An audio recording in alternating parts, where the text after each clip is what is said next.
Notes from the Quiet Corner. A biography by Mama Lawson. Chapter 5. The Outcast and the Anchor. The Subtraction of Love. The summer before high school is traditionally a time of transition, a bridge between childhood and the sudden looming horizon of adulthood. For most kids, it's filled with a sense of forward momentum. For me, it felt like the final deliberate steps of a long, quiet exile. To understand the threshold of my high school years, you have to understand the atmosphere of the house I was leaving behind. For a long time after my father died, a heavy, suffocating reality sat in our home. I was treated differently. It wasn't a figment of a sensitive child's imagination. It was a tangible, documented alienation. We were 8 children under one roof at one time, a massive family navigating the crater left behind by my father's passing. In a family that large, you might expect resources to be stretched thin across the board, or attention to be divided equally, but the division in our household wasn't random or accidental. It was targeted. My father had been in the military, and because of his service, a life insurance policy had been left behind. It was structured with beautiful intentionality.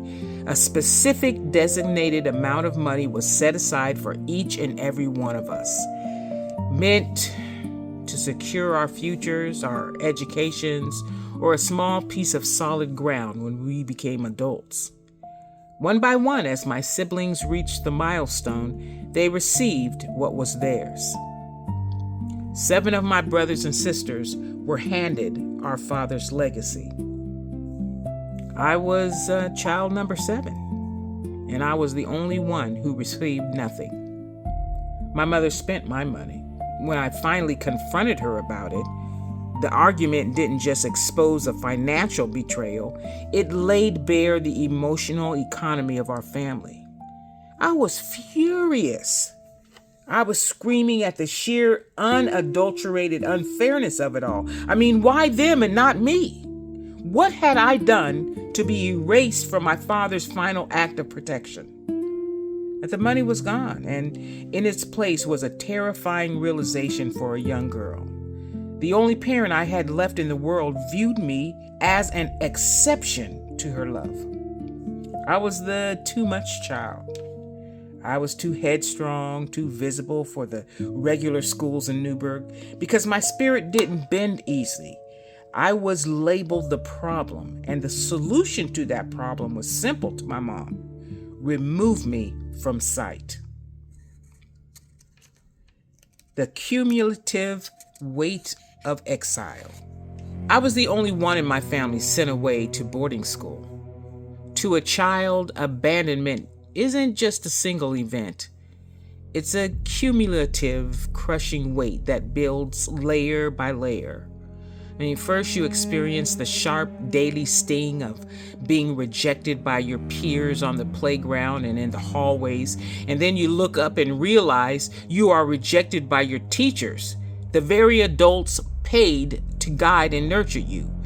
That's their job. Next, you watch your support system evaporate as your older sisters leave the nest, moving on to lives of their own, and finally, just when you need a safe harbor, the ultimate hand pushes you completely out of the door. The only parent you have left packs your bags and sends you away. When every single institution and relationship designed to protect a child turns its back, it twists the world upside down. It creates a psychological wilderness. I've said this before, and I'll say it for as long as I have breath. It is a profound testament to my inner strength that I did not lose my mind.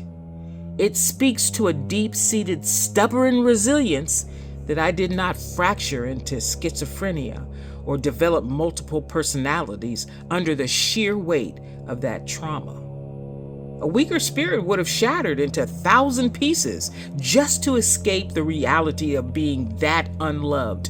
But deep down, beneath the pain, a quiet, unshakable steel was forming in my soul. I survived because I had to. And then, just as I was adjusting to the rhythm of being outcast, the entire landscape of my family shifted overnight. It happened during a summer when my mother had shipped me away, as she always did, to keep me out of sight and out of mind. While I was gone, she had been building a new life, one that didn't include my input. And when I finally returned home, I walked into a house where a wedding was being prepared. My mother was marrying a man who was the father of our pastor's wife. His own wife had passed away years prior, and now he and my mom were uniting their lives. He was a formidable presence. He was a deep spiritual man, what people in the ministry called a pastor's pastor. He spent days counseling, guiding, and correcting other leaders of the faith, and he possessed an innate authority that demanded attention the moment he walked into a room. Before the wedding vows were even spoken, he called all of us kids into the room. He sat us down and he looked us in the eye and set a boundary that was as unyielding as iron. "You can call me Dad," he said, his voice measured and firm. "Or you can call me Papa, but you cannot call me Stepdad." Sitting there as a grieving daughter, my skin crawled. I despised him instantly. Are you kidding me? The anger flared hot inside my chest. You think you can just walk in here and take my dad's place? You will never replace my father. I braced myself for war, determined to never let this intruder into my heart.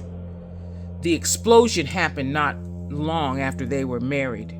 The resentment over my stolen insurance money had been simmering under the surface of my skin, and one day the pressure blew.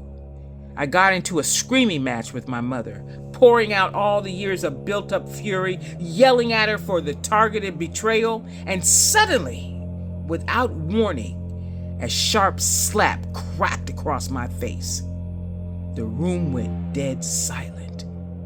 I stood there in absolute paralyzed shock, my cheek burning from the impact.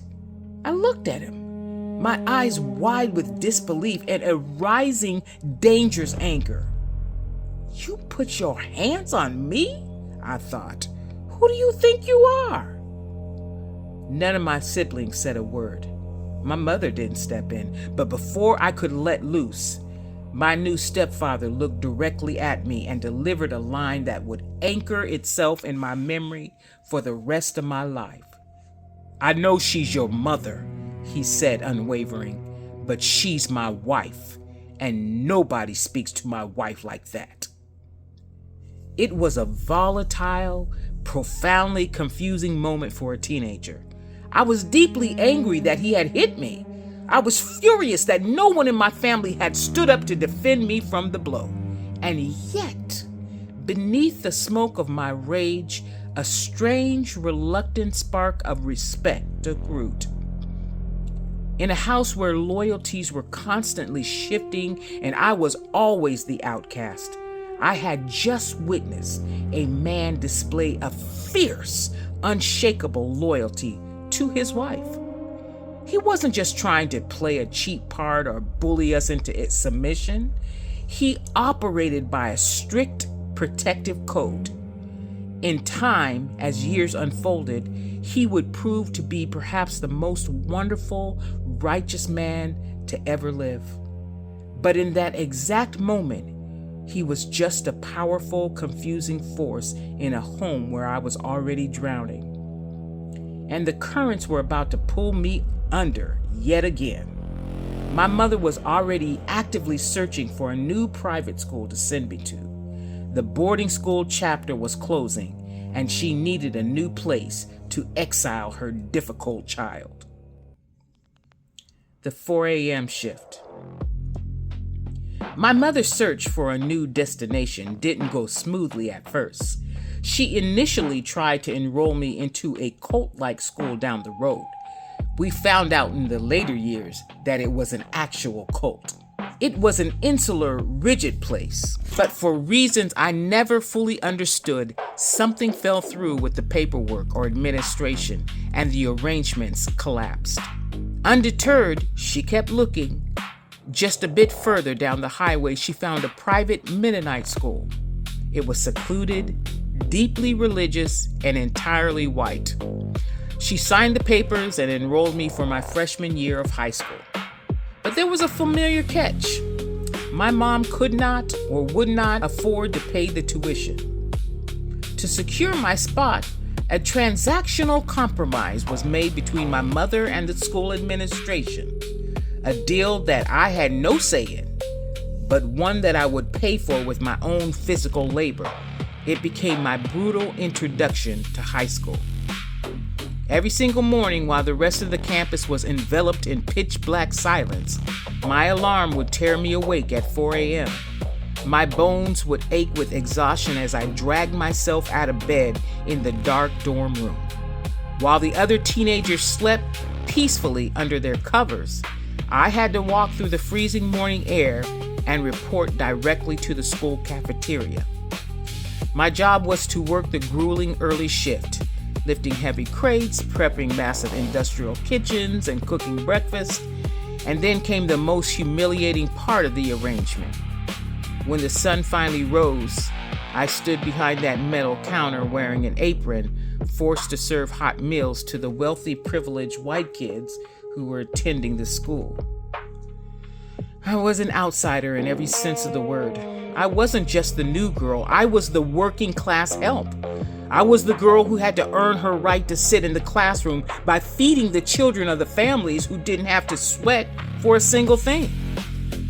The stark divide between my life and theirs was laid out on a cafeteria tray every single morning before the first period even began.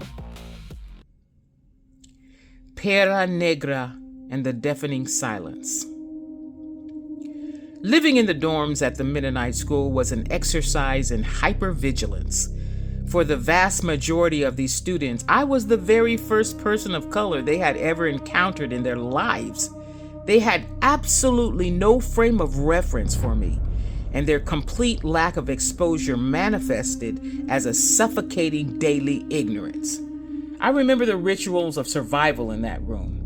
At that time, I was pressing my hair using a traditional hot comb heated over an element to straighten the coils. It was a normal, familiar routine for me, a piece of home and identity I carried into this strange place. But to the white girls in the dorm, it was an alien spectacle. They would crowd around the doorway or pass by my room, their noses wrinkled in performative disgust. "I smell something burning," they would whisper loudly to one another, making sure the words carried over to me. Or they would look at me with mocking, patronizing curiosity and ask, "Why are you burning your hair? What's wrong with it?" Sometimes they would ask me, "Why is your hand black on one side and white on the other?" Every day was a barrage of microaggressions, a constant reminder that my body, my hair, and my presence were an anomaly that they found strange, exotic, or repellent. But the casual, ignorant cruelty of the dormitories was nothing compared to the institutional violence I encountered when I walked into the academic buildings.